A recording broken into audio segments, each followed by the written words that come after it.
Hey, how's it going, guys? My name is Vardy, host Launch and Lures. Today we're out here on the beautiful Lake Simcoe. We're going to be doing a little bit of ice fishing. I'm going to show you guys what I'm doing, how I'm doing it, and we'll see if we can't catch a few fish. All right, let's get to it. All right, guys, so first and foremost, obviously, the first thing that we're going to need is our auger. Our auger is the thing that cuts the hole in the ice. So, one thing that I find a lot of anglers, they kind of cheap out on their auger, A lot of people think if it cuts a hole, it's good enough. They have the cheap kind of hand augers. Now, those will get the job done. They're a cheap alternative, but the one thing that kind of sucks about ice fishing is you're fishing the same spot all day. So you have a hole there, you're only fishing out of that hole. It's not going to do you very good. You have to move around. You have to pop a lot of holes throughout the day. When I'm fishing for perch on Lake Simcoe, it's not uncommon for me to punch 50 holes in a day. So here I have a good propane powered auger. This is the Jiffy Pro 4. It's electric auger, and I'll show you guys just how easy it is to pop a hole.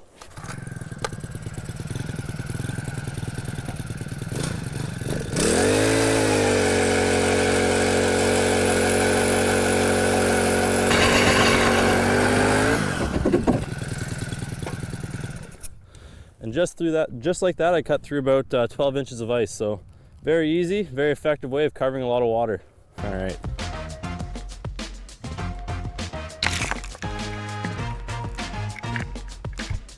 All right, guys, so now that we have our hole drilled, the next thing that I'm gonna do is I'm gonna drop my transducer in the hole, and my Vexilar here is gonna tell me exactly how deep we are. So, looks like we're in 12 feet right now. So 12 feet, today we're out here on Lake Simcoe fishing for perch. 12 feet's not a bad depth to start at. It's not only good for telling me the depths, it's also good for while I'm fishing. This thing, it shows you your jig, it shows you fish, so you can see exactly how far your jig is off bottom. You can see when the fish are coming. You can tell if the fish are suspended. It's kind of your eyes underneath the water. And honestly, I would say that this doubles the amount of fish that I catch throughout a winter. Sounds a little crazy, but now that I've used it for so long, I'm so used to it, I really don't know how effectively I would be able to ice fish without it.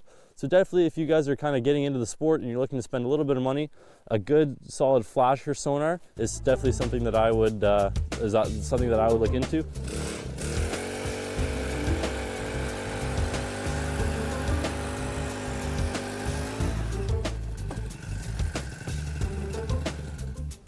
All right, so now that we have our hole punched, we know what depth we're fishing in, we know that we want to be fishing here. The next thing that I want to do is I want to get warm.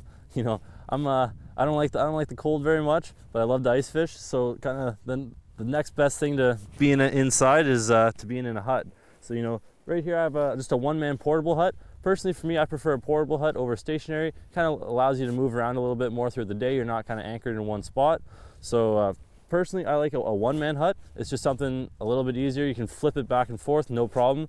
It sets up really quick. You can take it down really quick and move, and it'll keep you comfortable all day. Along with the hut, you kind of need a heater. So here I just have a little propane heater. Today is a beautiful day. You wouldn't really need a hut and heater, but for the majority of the winter, it's pretty cold. And if you're not paying attention to what you're doing because you're too cold, you're not going to catch many fish. So being comfortable while you're out there is definitely very important, and it's definitely going to help you catch a lot more fish.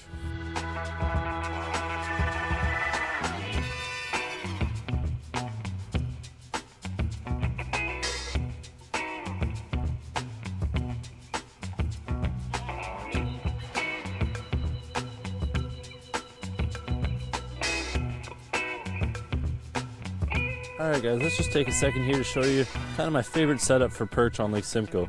So first off, I'll start with the rod. So for the rod, I use a 24-inch St. Croix Premier Ice. This is a light action rod. As you can see, it's got lots of bend in it. It has a good soft tip on it, so you can feel those light perch bites, and not a whole lot of backbone. So if you get a good one, it can really pull. It makes for a lot of fun and a pretty good fight. For the reel, I have the Bass Pro Shop Pro Qualifier spinning reel. This is a size 1500, nice and small reel, good for fighting these smaller fish, and a silky smooth drag. A lot of people don't think you really need a drag system for perch, but perch have fairly soft mouths. If you get a big one and you hook them just in the corner, you definitely want a little bit of give in your drag there so that you don't rip the hook out of that fish.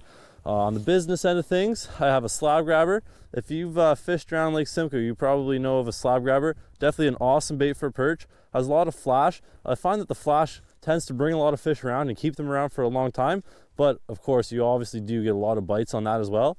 And then about 8 inches up from that, I have a high hook, kind of tied like a drop shot here, with 2 Berkeley maggots on there. So this setup's really nice because you have the bigger presentation for that really big, hungry, aggressive fish that really wants to just come in, storm it, and get as big of a meal as they can. But you also have that dainty presentation there for the fish that maybe just ate a goby, maybe isn't very hungry, or when the fish are just in a neutral mood. So kind of two different presentations there on your line. And for me, that's definitely the best 1-2 punch on Lake Simcoe.